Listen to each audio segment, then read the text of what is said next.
Welcome to Alchemy Uncensored, a podcast presented by Alchemy Search, a team of professional financial and tax recruiters. Our podcast is dedicated to providing valuable insights into the financial and tax sector of the UAE by discussing the challenges and opportunities faced by employers and job seekers. Alchemy Uncensored is the perfect podcast for those looking to gain a competitive edge in the finance, accounting and tax industry of the UAE. Stay informed on the latest job market trends, developments and conversations to stay ahead of the game. Tune into our podcast to be part of this insightful conversation. Hello, fellow alchemists. Thank you for listening to the podcast thus far. 2024, big year ahead. The one favor I would ask, if you can, if you're enjoying what you're listening to, is to press the follow and subscribe button on whatever media platform you listen to us, as it helps us grow our network and grow the podcast. So thank you and enjoy the podcast today. Welcome everyone to another episode of Alchemy Uncensored with me, Conor McHugh, your host and the founder of Alchemy Search. In today's episode, we're going to dive into a recap of the 2023 finance and tax recruitment scene. We'll take a look at the key sectors that hired last year, and we'll also talk about some surprising international transfers and appointments where the candidates had no UAE experience. We'll round off with a preview of what 2024 might hold for recruitment. And to make our discussion even more insightful, we have a special guest who's an expert, or he thinks he is, in the current recruitment trends. So let's jump right in. Good afternoon, Lewis. Welcome. Thank you. Great to be here. I feel privileged. Yeah. For anyone that's watching us today, I've never felt this sort of setting since maybe a date many years ago. It's quite intimate, but let's just enjoy ourselves today. So, Lewis, look, we're going to cover quite a few points this afternoon. So, the key thing which everyone asks us whenever they call a recruiter is, how's the market? So, for you, in your first year in recruitment in UAE, give me an overview of the recruitment market. What was busy for you? Yeah, very challenging market, I would say. Lots of candidates. Not as many jobs as maybe people would like, to be honest. Mm-hmm. So there's a massive oversupply. There's a real good level of talent, I would say, as well, which maybe people don't expect. Obviously, being from UK myself, This year I've had a lot of contact from people in London, Manchester and other parts of the UK looking to make the move. Mm-hmm. Maybe they think it's easier to make the move than obviously the reality. So under 3 months notice? Yeah, so typically 3 month notice, which I would say is making it almost impossible now to make the move if you're not here. So that's been one of the biggest insights for me. And then, as I think we'll come on to in your new article you released, which I think Fantastic got some eyeballs. Spent many hours and many weekends writing, I'm sure.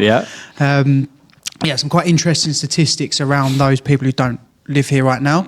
And I can only see that continuing, to be honest, because it's in such a popular high demand. I don't know anyone really right now since I've been here in the last year who plans to leave anytime soon. So it's only going to make it more competitive. Are you going to stay with us, Lewis? I think so, yeah. That's the plan for the foreseeable.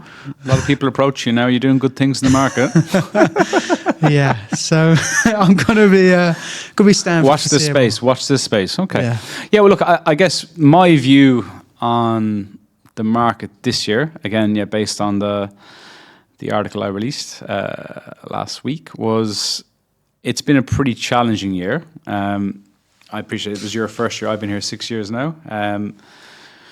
The year before was definitely a boom year where, me personally, I thought if we had that year every year that, I'd be retiring a lot sooner than maybe was planned. So this year was definitely a reality check. You joined us when? Was it January? January last year, yes. Just over So, yes, I think, to give an overview for us this year, pretty much every quarter was down on the previous year. January was actually our worst month in the whole of 2023. So I think halfway through January, when I had hired all the new people, yourself included, that I was pretty concerned with how things would actually be for the year, because it was very, very slow.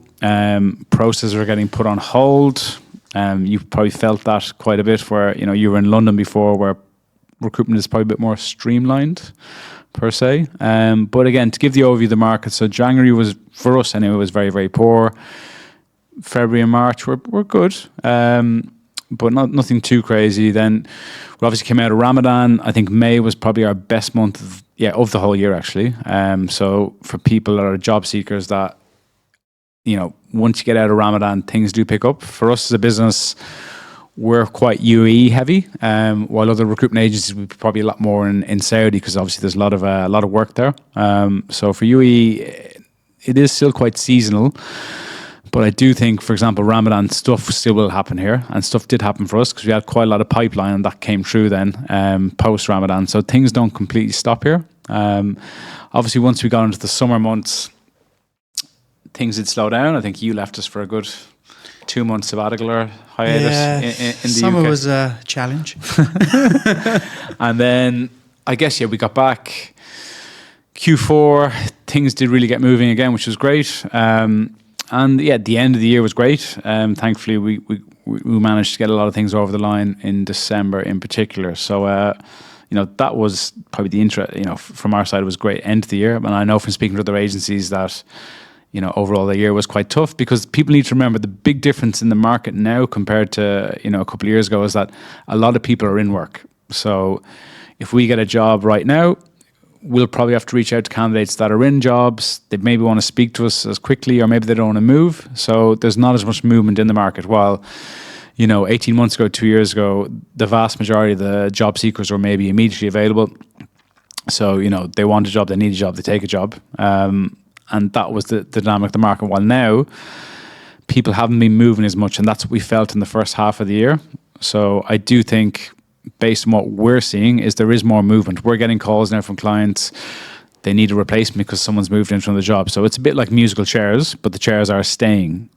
So we're waiting for someone to leave a chair, for someone to come into that chair. So let's see. Interesting, because you're more on the battlefield of what industries. So you're with us a year. In my article, every quarter we show what industries we're hiring. You've had quite an interesting diversification of industries you've been working in. So give us an overview of what you've been doing. Yeah, so I think some of the key industries for me last year, and generally the business, I think professional services. Mm-hmm. So we would class that as law firms and management consultancies. Yeah. Firstly, they seem to value the services of a recruiter, yep, which I think is quite important. Mm-hmm. So they are often open to working with us, because that was one of the key learnings for me this year, is a lot of the multinationals or some of the various different size firms, some of them have internal recruitment, right? Mm-hmm. So as an agency, we don't even get some of these jobs, so we can't always help. Yeah. Some of the professional services firms seems to value our services. Any of them I speak to, UAE is doing well, but a lot of them have shifted or have a presence in Saudi, mm-hmm, within professional services, especially the management consultancies. Yep. And I know the law firms as well, they've had a presence for a while, but I think there was a change in legislation where they're all setting up offices. Joint ventures. Yeah. So the law firms we've spoken to this year seem to be doing well. So professional services is definitely one area, and then commodity trading. So trading of agriculture, trading of oil, metals. As I'm sure we'll come on to throughout the podcast, there's definitely been a lot of movement, mm-hmm, in those sectors, and kind of shipping as well. So those sectors which maybe aren't as well known or as common, there's lots of businesses setting up. They're hiring a lot. They're not as glamorous maybe as some of the other sectors. But look, law firms, whatever's going on in the world, good or bad, those guys make money. But as you said, the commodities trading piece, I know you've done quite a lot in that. Because where have you seen giving all my secrets away? Yeah, well, we'll get on to that as well later on. We'll have a truth and dare conversation. But the levels then, because I know you would position yourself at more mid to senior level hiring. Mm-hmm. Where has the majority of your placements or roles that you've worked in, what sort of levels have been pretty hot? Yeah, interesting, because I'd say mid to senior is probably what, finance manager, controller upwards. Yeah, Where would you? FD. Yeah. Where would you position it? So, FD, head of finance, there's been a fair bit of movement, I would say, in that arena. Salaries in that area vary so significantly, but there's definitely been some movement in there. Above that, I suppose we would class CFO level roles. Yeah. I wouldn't say there's been loads happening there, from our perspective anyway. There's obviously less roles, and as you said, it's a bit of a domino effect.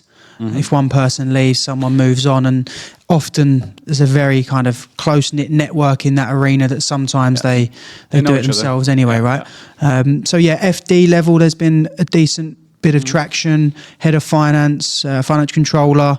But I know as a business, we've done a lot at the newly qualified, couple of years experience. Seems to always be a demand for those type of people. I think for us as a business, obviously we position ourselves to cover all levels.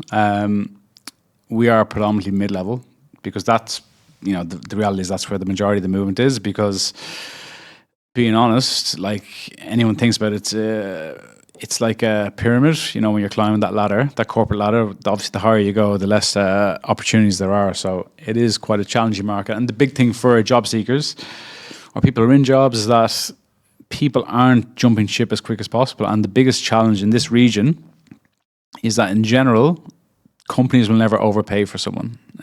There's quite a lot of lowballing that happens.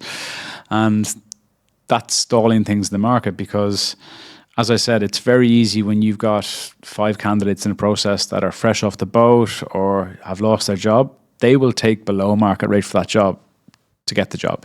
Well, now the dynamic is that the majority of candidates are in a job. So for them to move, they actually want an uplift of, maybe previously it was 10%, now it's 20%, especially senior jobs. And companies aren't willing to offer that. And we've seen that.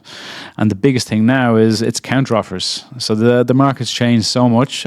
From what I can see, we've lost, quite a lot of counter offers this year. And then of course we get lucky with a few as well. But the nature of the market is that someone will wait, is unhappy in a job, then they will resign. And then their boss or whoever it is will do whatever they can to make sure they don't leave. And that's give them the money that they've wanted from the outset. And then obviously in 3-4 months' time, they're probably back on the phone to us or to you or to the wider team. So that's a big shift in the market, and obviously makes our job a lot harder. Maybe we should increase our fees, but again, no one wants to pay fair fees, but that's a different story. But yeah, that is for me the biggest shift in this market, and that's why people coming into the market, which I know we're going to touch on later on, they are so attractive for hiring companies, because they will take the job, get going, and there's no buyback. Yeah, that's easier for us to deal with as well. But I think it's breaking in, isn't it? That first role, trying to break in, is what I tell people, especially the more senior you go. The more senior you are, the more difficult it is to break in for various reasons. But once people seem to get their first role, it definitely becomes easier. But then also I've seen quite a few candidates this year who've been here for a good period of time, at least 10 years, who were maybe earning quite handsomely, had been in a business for a long period of time. For whatever reason, the company restructured. They're now out of work, and perhaps the market's changed so much from when they first secured the role 6 or so years ago. There's other people coming in who are undercutting them. And it's quite hard for these individuals who may be on 50k salary. Now someone's coming in and saying they'll do the same role for 35k. And these individuals don't want to, whether they should or not, they're not willing to obviously reduce their package for obvious reasons. And then they're now out of work, and there seems to be quite a significant churn. Yeah, the biggest challenge is that, especially people obviously, with family, having kids, obviously that changes the dynamic, because you need to have a base level of salary, and that's probably the challenge you might face, is that if the costs of living keeps going up, rents keep going up, that people may be like, okay, we're actually not making any money here. So companies need to be, obviously aware to that. But the big thing, what we're seeing is, international placements. Obviously the nature of Alchemy is that we've got quite a diverse team where obviously I have a lot of Irish people that reach out. You have a lot of British people.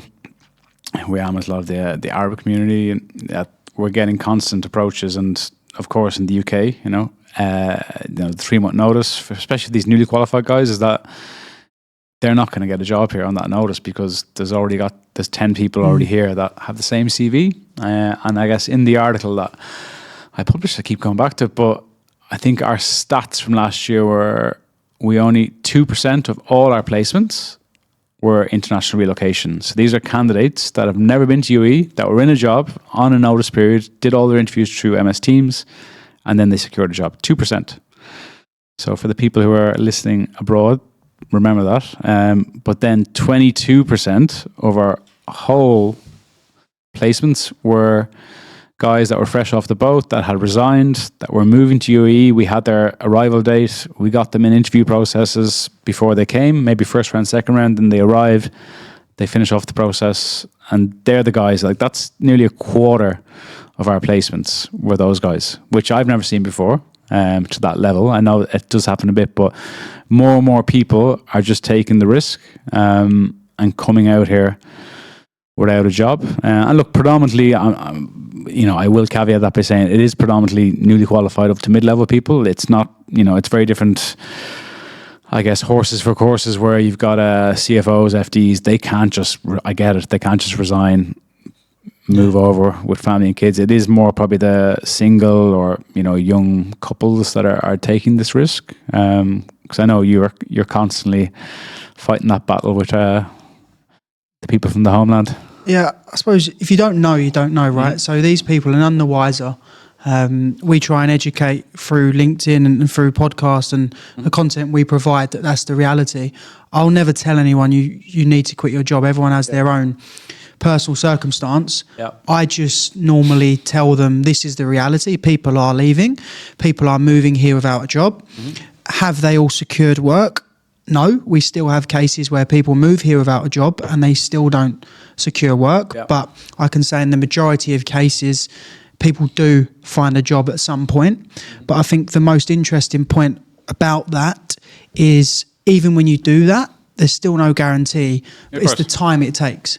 That's one of the things that I realised as well, is how long things take. When people speak to me now and they're looking to relocate and they've quit their job, I say, don't be surprised if it takes more than 3 months. That is the reality. I've got a number of candidates who have moved here in probably August, September time. There's probably 3 or 4 that I can think of. They've all secured work now, but all of them took them until at least December, January. Now, there are going to be instances where people do move quicker than that, and there are going to be anomalies to what we're discussing, but it takes a long time. So you need to be prepared that it's not going to happen overnight. You will feel like you're making no progress, and you're going to need the funds to kind of keep yourself afloat whilst you try to make it work. And I guess we'll dig into that a bit more now. So you're here a year now, right? So you're in Dubai a year, you've got your bearings per se. Having been here a year, and if Lewis was a year younger, and you didn't have a job, what would you be saying you should be doing? So for our listeners that are actually going to move here or thinking about moving here, what would you be doing to best secure a job? So I think it's different to the UK in regards to the UK recruitment market is very developed, and there's a lot of companies who hire people in the UK. So I know when speaking to candidates, if I compare to the UK, typically they're signed up to a few recruiters.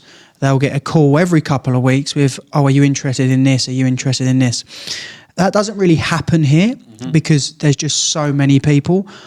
It will happen in some instances, but in the majority of cases, I say the phone doesn't really ring. I say people have to make things happen themselves. They have to put themselves out there. The jobs aren't really going to come to them. If we're talking about those who are looking to secure their first role, if you've been here a while and established and are quite well regarded, then slightly different scenario. But I think you need to firstly have a realistic time frame. As I mentioned earlier, it's not going to happen overnight. Yes, there's lots of recruitment companies out here. Some of them are specialists, some are more generalist. You need to do some research and find the right company for your skill set. So obviously there's a lot of finance recruiters here. If you're in a sales role, there may be generalist recruiters or sales recruiters. So you need to find who these companies are and build relationships with those individuals. And then obviously the classic response is, but they're not getting back to me. Well, unfortunately, that is also a challenge that we face it. We face it every day. Like, look, don't get me wrong. I'm sure there's been times where we've let ourselves down with candidate experience, but for the most part, we're waiting on information as well, good or bad news. So, and that's the big challenge with this market, is that, you know, people that are coming from more established markets, we have very little control in processes. We try to get as much. Like, it was actually interesting. We were fortunate enough to get a fairly reasonably big role on this morning, and the client said to us, "I want to see you every Thursday in person for an update on the role." I'm here 6 years. That's the second client in 6 years that has wanted that, and that just shows they're serious. That's music to our ears, though, right? Because it holds us accountable, and it shows they're committed to finding the challenge we get is that, you know, when we get a client will ring and say, "Hey, we need this person yesterday." Brilliant, great, let's get it done. You send them the CVs, you don't hear back for 3 weeks. You know, and that's, a lot of people forget that it's a bad outlook for that company, and by the time we reach back to the candidate, they may not be interested. So it works both ways. But these are definitely the challenges we face in this market, which is tough. Yeah, and I think like we mentioned a minute ago is, yes, there are recruiters here. Yes, we get inundated with messages. Yes, if I get contacted, we probably get contacted on average, 5-10 times a day from people maybe. Yeah. So there's a lot of messages, and it can be quite hard to manage. But if you are really serious, I do think you need to, firstly, come and visit. Yeah. Get on a plane, come here for a holiday. You're not going to come here in most cases and say you've booked a 2-week holiday, going to secure 5 interviews, and by the end of the holiday, you're going to get a job. That's not the purpose of the meeting. The purpose of the trip is come and try and get some face time. If someone messages me and says, "Hi, Lewis, I'm serious, I'm visiting on X date," I will always meet them in person, because you've invested the time to get on a plane to come here. If you're saying, "Oh, I'm in X location, I want to relocate, but I'm on 3-month notice, blah, blah, blah," then we get so many of them messages. How serious are you? Have you just come back from a holiday and you're just obviously trying to move here? I'm really like, again, and this is for any job seeker in any line of work. A CV is a CV. You know, unless we meet you in person, you know, if you're visiting Dubai, we can make a proper assessment of you. And, you know, I'm by no means excellent, but people can impress you in person. You know, to be fair to you, you actually did impress us, and then you fooled us after that a couple of months later. Everyone thought you were great at the start. I'm sure we'll talk about that in a bit. But it leaves an impression, and that's the in-person style, because what people need to remember is that our job is just professional matchmaking. You know, certain personalities are going to get on better with certain personalities. Certain other personalities will clash. We have a clash in our office with yourself and Jeff sometimes because you're both personalities larger than life, but we won't get into that yet. But that is the big thing people forget, you know, in this part of the world, is that it is getting yourself in front of people, going after your own tribe. You know, as I said in previous episodes or articles, is that target your similar nationalities, as they're going to go the extra step to get you in front of people, get you feedback. They're going to understand your education a lot better. So with these little things. Yeah, and I think don't underestimate how much effort it can take. We're not saying, once you've contacted, if you're a guy in the UK and you research and there's 5 FDs you find in Dubai, okay, you've messaged 5 FDs to get some insights in the market or meet for a coffee or whatever. It's only 5 people. It is a numbers game. Like, there needs to be quality, but it is a numbers game. Like, if you're really honest with yourself, how much effort are you putting in to move in here? Just applying to a job advert, you're not going to get a job here. Yeah. You won't even hear back. Yeah, and of course, there will always be exceptions to the rules. You know, keep our in-house recruiter friends happy. That, you know, of course, there's going to be direct, and it's only going to get better with technology. But at the end of the day, I always feel there will be a need for the human to human contact to actually understand the backgrounds. So I guess, then pushing into the outlook for 2024? You have your crystal ball. You have your business plan meeting with me tomorrow, I think it is. So I'm all excited to hear what you're... It's Monday, actually. Need to prepare this weekend. Okay, prepare on the weekend. So tell me, what do you think is going to happen in 2024? I think if I was to predict, I think the market is going to remain quite busy. I mean, we're only a few weeks into the new year, but we've definitely carried momentum through from last year. When I met a few clients last year, I still felt there was a bit of conservative. Some of them had a conservative outlook in regards to hiring people because, I mean, post-COVID it was booming, and then I felt at some points last year everyone thought the world was going to fall off a cliff. There's going to be this huge recession, etc., etc. There were companies that were struggling. There were restructuring. So I do feel there was still some conservative thoughts last year.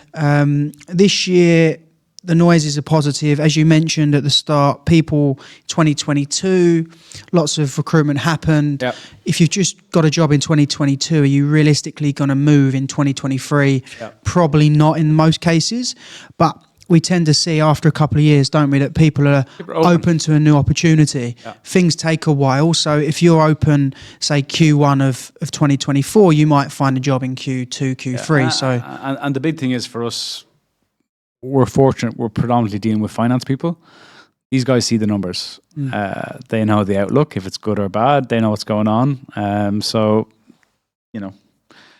let's see, how it happens. I guess from my side, how I view everything this year is that I do think January and February are going to be good. I think Ramadan is March 8th, so things will slow down. But again, caveat that in UAE it's still busy. Dubai will be busier than Abu Dhabi because Abu Dhabi is more of a local population that will be practicing Muslims, so things will just naturally slow down a little bit there. In Dubai, there is probably more diverse workforce where people will be working just as normal to an extent. So March 8th, whatever it is, to April, then we've Eid. So from April 15th, I think it is, I do expect there to be a bit of a boom from recruitment because a lot of stuff that was on hold or whatever slow down will get moving again. So January, February good, March okay, mid-April okay. Then I think April into the end of May before the kids finish school, it will be boom time. Please God. And then June, July, slow enough again. And then we're back in August. And that's, kids are back to school. And, a lot of the newly quals, mid-level finance guys relocate here around then usually. Very easy to place them. And then October slow. And then, hopefully November, December will be good again. But I do think it will slow down in H2 more than... I think H1 will be better than H2 just because it's a yo-yo of how the revenues, how we've seen it work anyway. Yeah, I think that's a good analysis. Let's see how it plays out. Hopefully it's busy. Yeah, are you confident, Joe? How's your numbers going to be? I'm confident, yeah. I worked hard in 23, so hard work pays off, right? Because people see Lewis, on social media and everything, and you may think Lewis is a bit of a party boy. You see this, English, nice. He got a haircut today as well, yeah. That's a little shot. Yeah, that he, if he's chocolate, he'd eat himself. That's the sort of vibe that you can give off sometimes. But would you believe he's quite, he's up early training. You're not a zero gravity man. No, I don't think. I've never been to zero gravity. No, never been. We'll leave that for the two Irish lads in the team. Yeah. But yeah, again, more for people because people look at Dubai, social media, especially people around your age, and they think it's a big party scene. Yeah. But to be fair to you, and it's good because your expenses are a lot lower than some of the other people in the team. Like, what do you do then the weekends? I know you're obviously big into fitness. I think that was one of the things when I moved to Dubai, that you have this preconception, obviously partying, social media. Yes, that is present. I would say the good thing about Dubai is that's in certain locations and certain areas. So if you want to do that and let your hair down, then crack on. You can do that. If you're not interested, you don't need to. You don't need to go anywhere near those nights or events. Yeah. If you're into sport, which I am, so what's your week look like? What's my week look like? Your sporting week. So I train every day. Sometimes twice a day. A bit of triathlon at the moment. dabbling. He's a savage, guys. Background in running, so running's pretty strong. Cycling's decent. What about your swimming, kids? Swimming needs work. Swimming needs work, but we're putting in the Eric work. the Eel. Yeah, we're putting in the work. Just over 100 swims last year. Yeah. And I started in May, so grafting. No armbands anymore. No, but yeah, great place for sport. Weather's good, obviously, a lot of the time. Even when it's not, you just have to train inside and get on with it, which is no different from training in the UK. And then I would say if you've got kids, I can imagine, I don't have kids, but Not that you know of. Not that I know of. Really good place to have kids. I imagine it's probably expensive, but lots to do for kids. So I do really think Dubai has catered for everyone, really. I think that's the biggest thing. Like, obviously, if you want to talk about socialising, bars, we'd have to get the two Landers and Graham I'm Hall. not your man, unfortunately. Yeah. We'll get the two boys in for that session. But that is the great thing about UE is that it does cater for, in my opinion, every demographic. If you want to go out and play golf every weekend, plenty of courses. You want to go for a run. If you want to go on the beer all day, it's all there for you. You just have to find it in the right places. So I think, that is definitely a very good selling point for people coming here. And how did you cope with the heat? Obviously, you're blonde. Some people say you have a bit of a Scandinavian look about you. You're not sure where your mother's from, but how have you managed the heat, Lewis? My approach was it really can't be that bad. So I just didn't really go outside between the months of, what would you say, kind of June, July, August time. When you're here, you just get on with it, to be honest. Obviously, everything's aircon, trained inside. A lot of people travel during that period anyway. So it's not too bad. But it is nice now because you do really appreciate the weather when it's good. And a big thing for me, and I found this quite not challenging when I came from London. Obviously, you and I were fortunate to work together in London with Rob Walters, but you've come into a business where, it's so diverse with nationalities. While when we were in Rob Walters, it was just a floor full of white males. Boiler room. It was, a lot of testosterone there. But how have you found now, we have our little Filipino mafia, Tiffany over there. We've the Indian ladies, Serbi, Rodika, British Indian Pooja. And then, Lady Wiam as well. Yeah. How have you found dealing with the different nationalities, the culture? I know in particular you've been quite interested. You've had Indian clients, you've had a French client, a few Jordanians in there as well. So how have you managed, to settle into that? It's crazy actually thinking about it, because when you live in the UK, or this was at least my perspective, and especially London, I was so single-minded and I thought it was all about the UK and was all about London. Shocking to hear a British person of that opinion, but go on. That was genuinely, and even in London, obviously it's very diverse. You only need to go on the tube to see the number of different backgrounds and nationalities. But where I'd worked, like you say, it had been very English, British centric. It's really interesting to look at how other people work. You learn a lot about people's backgrounds. I've been exposed to so many different people, and some of the stories you hear, where they've come from or how they operate. Yeah, it's really interesting. It just gives you a much broader perspective of what's going on in the world. And there is a big, wide world outside the UK. There is, would you believe it? That's how the old empire. Yeah, exactly. Been doing a bit of research on that recently. But no, you realise you're bad boys. Yeah, the UK are bad boys. But in all seriousness, it's been really interesting just to work with, like you say, some of the guys in the office, how they operate. I think they've been quite intrigued with maybe how you operate. How I operate.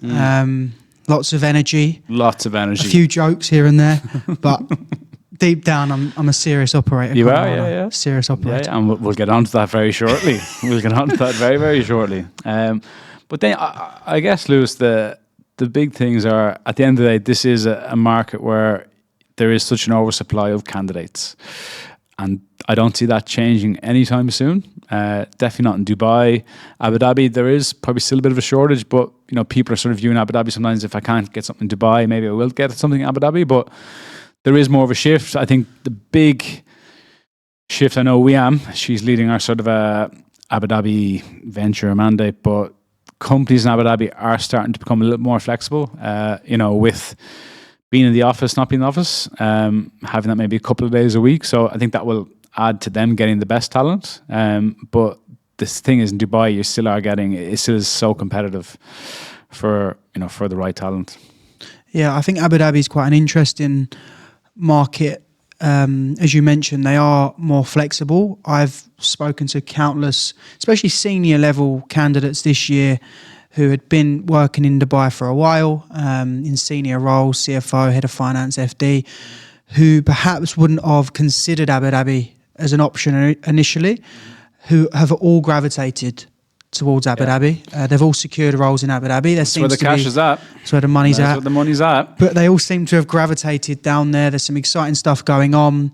Driving 40 minutes, 60 minutes, based on where you live, maybe slightly longer, is better, than perhaps having to leave the UAE. So that's quite an interesting market. There should be definitely going to be more competitive, and I think more people are considering it, especially that mid to senior level. Maybe not the more junior or the newly qualified, who obviously want to come to Dubai and have a bit of fun. Yeah, well, I think, and stepping on that with Abu Dhabi, is that people that are outside the region, the big difference with Abu Dhabi compared to Dubai is that you have a lot more big government companies down there who obviously have probably a lot more cash in their purse, but they have such a drive for to hire Emirati nationals, and the nature of it now is that they're still going through the gears with regards to the candidate pool, that there's not, too many CFOs and Emirati nationals. There's, a few FDs, but it's a lot of this sort of, not Gen Z, but, guys maybe aged in mid-20s to maybe mid-30s. There's a pretty decent pool there. So it's so hard for them to give a job to, whoever it is from an expat over one of the local guys. While in Dubai, it's a very different dynamic. So people just remember that if you're a senior level candidate, you actually have a very good chance of getting a job in Abu Dhabi compared to Dubai, in my opinion. While in Dubai, if you're a junior level or newly qualified, you will get a job in Dubai. I think you'll struggle to get something in Abu Dhabi. Yeah. What about Saudi? What's your thoughts on Saudi? Because that's one question we get a lot is, I'm in the UK or I'm in somewhere else. If I go to Saudi, eventually, is it easier for me to get into the UAE? Or obviously we see all the noise around Saudi and what they're doing at the moment. I just want to go to Saudi. Like, what's your thoughts on Saudi? So look, again, I'll be very open. We do, I'd say 15-20% of our work in Saudi, if even. You place one or two guys out there, which is good. But we don't do a great deal of work. Some of the other agencies would obviously be a lot more top heavy on Saudi. Why is that? Bigger balance sheets? Yeah. Jesus Christ, yeah. A lot bigger balance sheets, but one day. Look, we haven't got the capital really to properly invest, because the thing is, in Saudi, you need to be there, you need to be showing your face, you need to build the relationships, and look, we'll get there eventually, but just not right now. And the Saudis, it's interesting, like it is definitely on the right places, but there still is a sometimes level of professionalism that needs to be there, with processes, payments, all that sort of stuff. They need to catch up. So for a senior guy that wants to put a couple of years in, if you work 2 or 3 years there, it's like working 10 years in Europe. From a financial position, that people are willing to do that if their family are at home, but it just depends on the mindset of the person. A lot of people go to NEOM, they do a year or two and then they're done. Look, the cash is made, then they can come back to Dubai. We've had a few of those sort of profiles come across our desk, but it will look. It's only going one way. These guys are pretty much taking over sport as we see it. So yeah, it's not going to cool down anytime soon. One thing I've seen, and I don't know what you've been here longer than me, is one of the big factors or the big areas in recruitment, in finance, in London, I know, and other parts of the world, is interim contract there's a massive industry in the UK. Yep. You get paid well. You can move between industries, move between companies, lots of learning. There isn't really that presence here. However, I have seen more recently people are being hired on contracts, not nowhere near to the level of UK, and I don't think there ever will be. But is that something you're seeing, or is that always been there? Well, contracting, I know a few agencies. I think that the license for one is extremely expensive, but of course, if you've got backing, it's a lot easier to get. It's the massive elephant in the room, because the big thing for someone, if they lose a job here, there is no contract market. So it's not like in the UK or wherever, where you lose your job today, you can probably pick up a contract role potentially next week. And that is the double-edged sword of this market. Like, people say, oh, UAE is great, Dubai is great. But no, if you lose your job, it can be pretty bad. And, you're under quite a lot of pressure. So, especially if you're mid to senior, I would say. If you're newly qual, you can pick something up pretty quickly.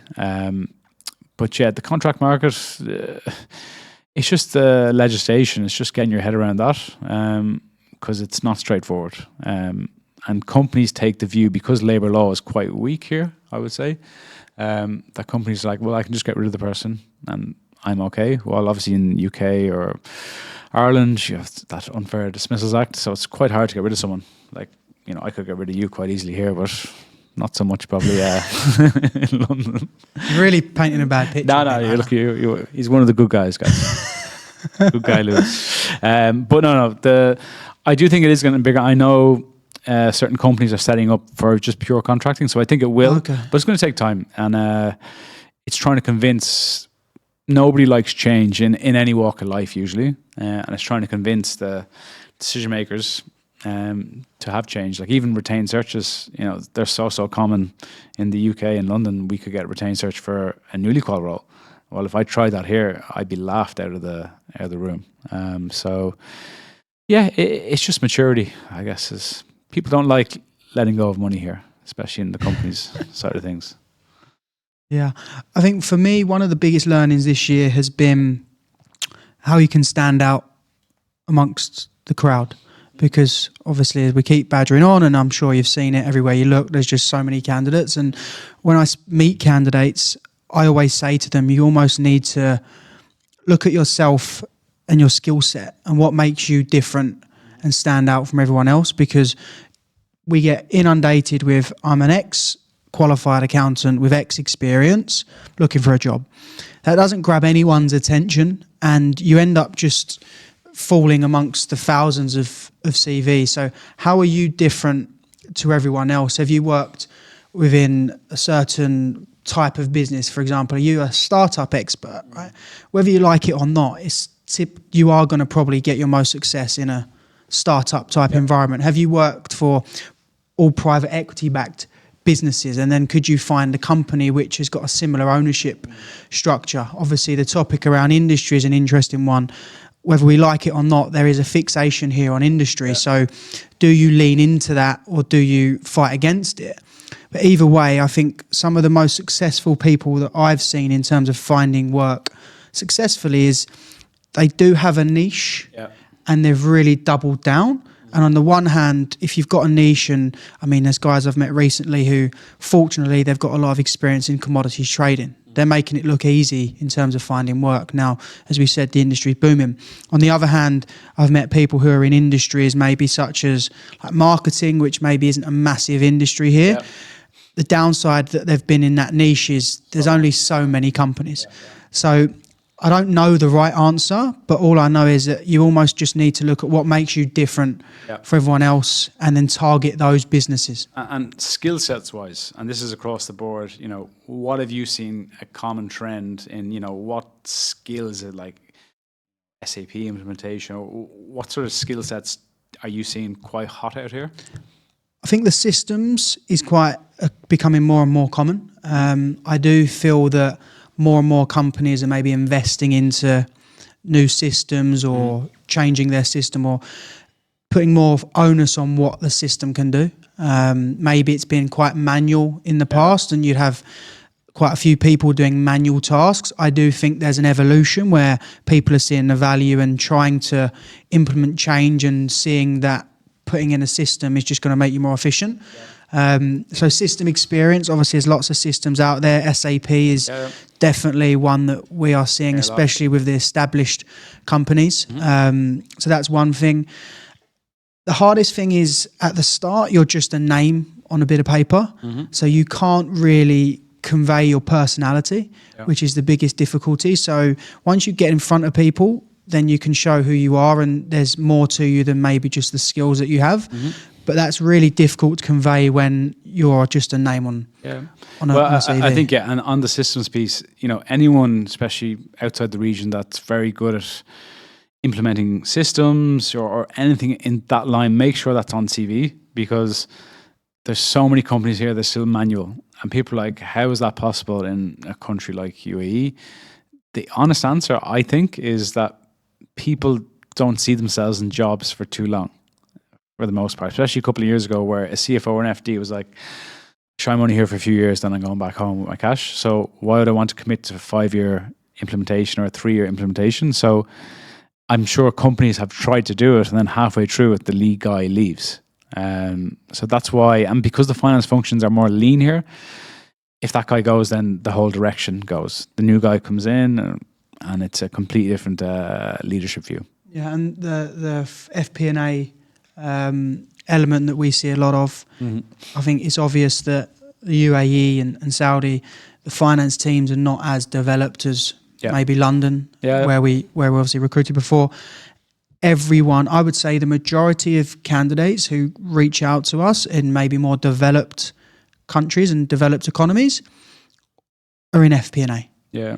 And that's really difficult sometimes because there isn't as much of a need here right now of FP&A people. It is a different type of person. That is definitely changing for sure. We're getting some FP&A analyst roles. I think there's certain industries, retail, FMCG, pharmaceutical, which have those type of roles. But I would still say overarching type of candidate is more an accounting candidate, especially at the it's a hybrid. It's guys that can do a bit of both. So if someone is, if you've been doing a bit of FP&A or commercial finance, but at the end of the day, if you still have the bread and butter, get that across in the CV, because if it doesn't get picked up, it doesn't get picked up because it's not there. And that's the big thing with this market, is that because the teams are lean, people want an FC that can do FP&A. While in other parts of the world where the functions are a lot bigger, there'll be a controllership team and an FP&A team. Well, here, for the most part, there is a bit of a hybrid. Yeah, agreed.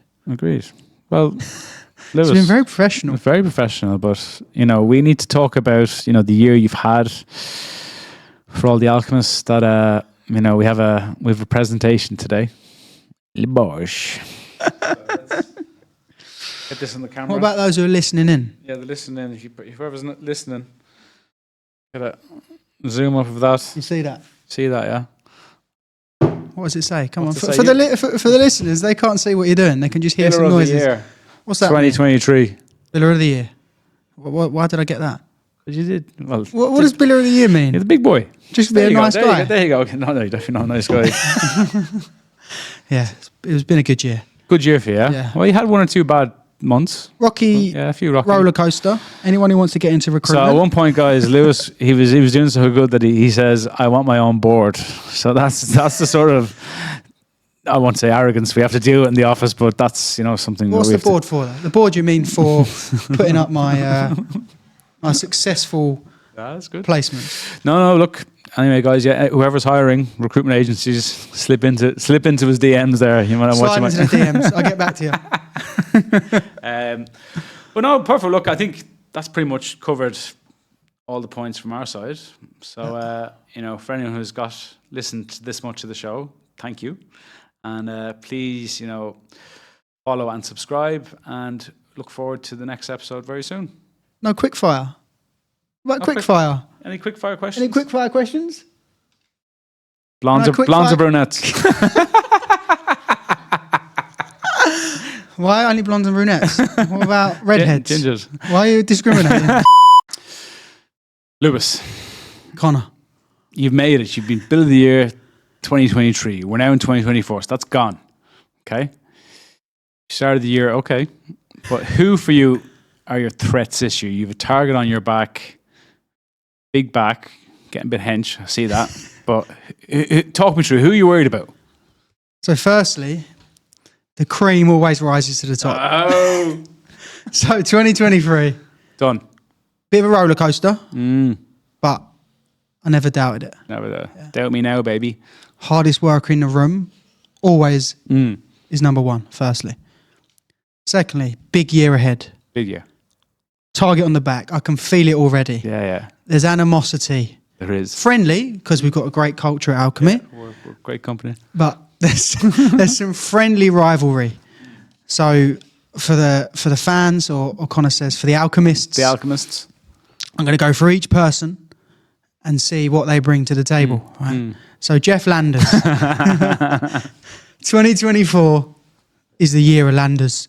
I can feel it. Yeah. Tough year last year, wasn't it? First year in recruitment's always tough. Yeah.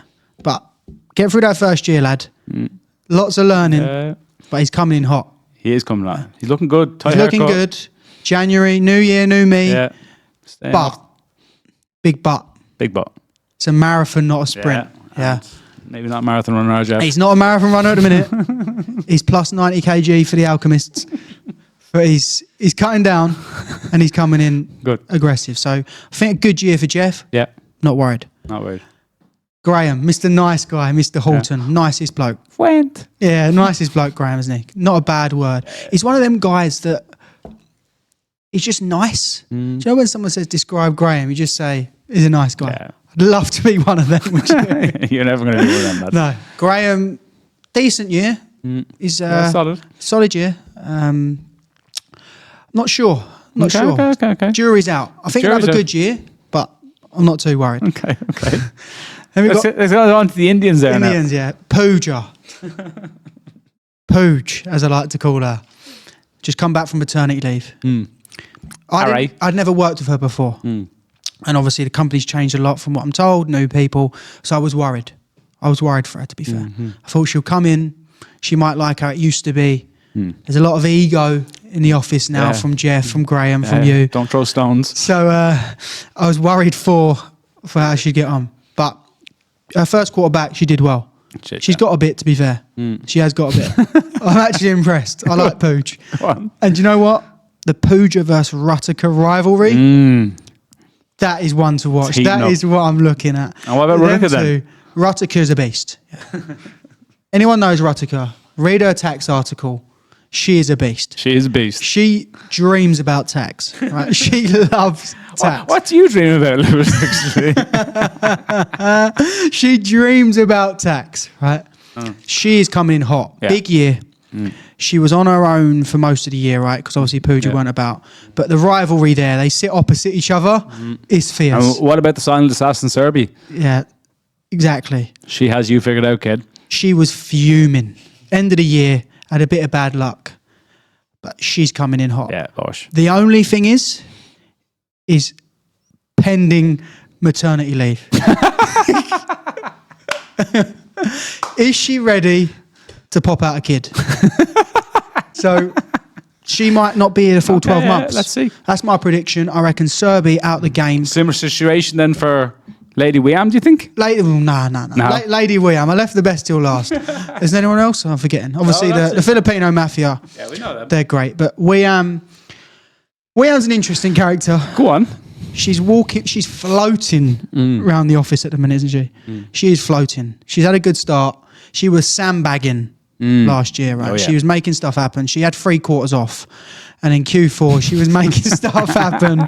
So she's got a bit of momentum, but kind of same thing. She's coming for you. She's coming for you. She's coming in hot. Yeah. The bookies, they should back her, really. She's been here a while. She's got a bit of chat. But I got to back myself. Yeah, a bit, don't you? It's a long way to go around it. Okay. But I back myself. Okay. Right? Well, look. Hardest worker in the room. Let's go. 2024. Leba! There you go.